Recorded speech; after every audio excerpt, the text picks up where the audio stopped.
RG ओळखल्या का मले? आव मी लीला, ते खंडेराव मेंबर नाही का, त्याची मी घरवाली. आता कसा आताच का नाही, आमच्या गावचा इलेक्शन झाला बाई, तर त्या दिवशी मी घरात पोया करत होतो, तर बाई आमचा मेंबर आला न मले म्हणते कसा का लीला तू आता उभी राह. मला बिन काय समजलं नाही. मी म्हणलं आता बसल्या माणसाला कायले तरी उठवते. मी बिन म्हणलं आव आता मी पोया करू का उभी राहू, तुमचं बिन काय समजत नाही. तर म्हणते कसं आव तुले इलेक्शन मध्ये उभी राह म्हणतो, सरपंचासाठी बाईची सीट राखीव हाय, आव तू सरपंच होशील. तर बाई राहिली उभी मी आणि निवडून बिन आली. तर नाही का त्या गाववाल्यानं माई अशी वरात काढली होती. आव ते मिरवणूक नाही म्हणत का, ते मले बाई पुरी लाल पिवरीच करून टाकलं होतं. आव गुलालानं आमचं मेंबर तर लय्यत जोसात होतं बाई, जसं काही ठोस सरपंच झालं. नाहीतरी बाई कोणत्या पदावर आली का नवऱ्याले वाटतेच का आपणच पदावर आहो, हेच पुढं पुढं करते काय बाई. मी मापुढं तो माझ्या पुढे सारे लोक नाचत होते, सगळे झिंगायला लागले. मी म्हणलं आता तुम्ही चांगले झिंगा, मग दाखवतो एका एकाले माया इंगा.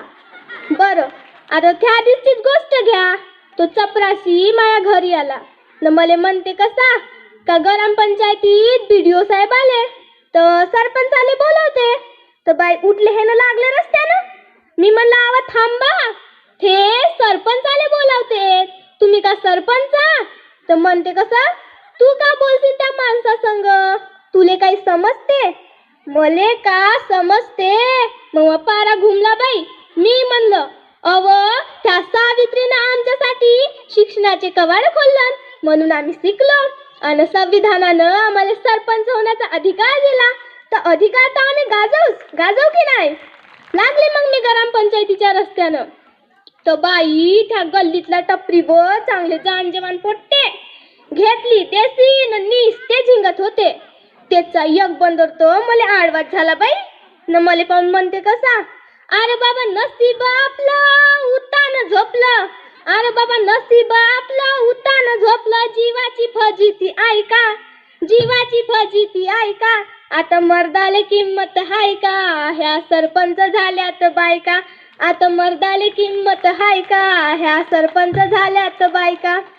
बाई तर मग त्या सावित्रीची आठवण आली. तिले बिन असाच एक धतिंग आडवा झाला होता, पण ते होती सावित्री ना. घेतली चप्पल लावलं त्याच्या गालावर. मी बिन म्हणलं आव किटकिट लावता हुशारी धावता, आव किटकिट लावता हुशारी धावता, आमचं बिन थोडस ऐका, आमचं बिन थोडस ऐका, तुमच्या होट्टावर मिशा हाय का, आता सरपंच झाल्यात बायका, तुमच्या होट्टावर मिशा हाय का, आता सरपंच झाल्यात बायका. अव सकाळी उठता दोस्ताले भेटता, देसीचे क्वार्टर लावता, सकाळी उठता दोस्ताले भेटता, देसीचे क्वार्टर लावता, गलीनं फिरता नालीनं लोटानं फुकटच्या बढाया मारता, तुमची गावात इज्जत हाय का, आता सरपंच झाल्यात बायका, तुमची गावात इज्जत हाय का, आता सरपंच झाल्यात बायका. बाई तवा कुठे ते माक लागलं रस्त्यानं. बरं आता अळानपण तरी किती म्हणावं. मा शेजारींच्या लेकराले आला बाई थाप, तर थे का म्हणे तर कुणी मा लेकराले ठोका केला. तर बाई गेली मी तिच्या घरी भेटाले, तर तो ध्यान पण तचकूनच गेली. तिच्या घरी नाही का एक देवी आली होती, तर काय तो धुवारा न काय तो अंगारा, ते ती एक गाणं चालू होता, माता माई माय मा माईचा निंबा खाली घर न कावरे हाकते ढर ढर. मग ते देवी का म्हणते काय झालं या लेकराले, हा त्या तिच्याकडे गेला होता तवाले पकडलं. आता बोल देवीले नावास तुले बोकड कापीन, बोल बोल तू ओटी भरीन, बोल 11 रुपयाच्या नावास देईन.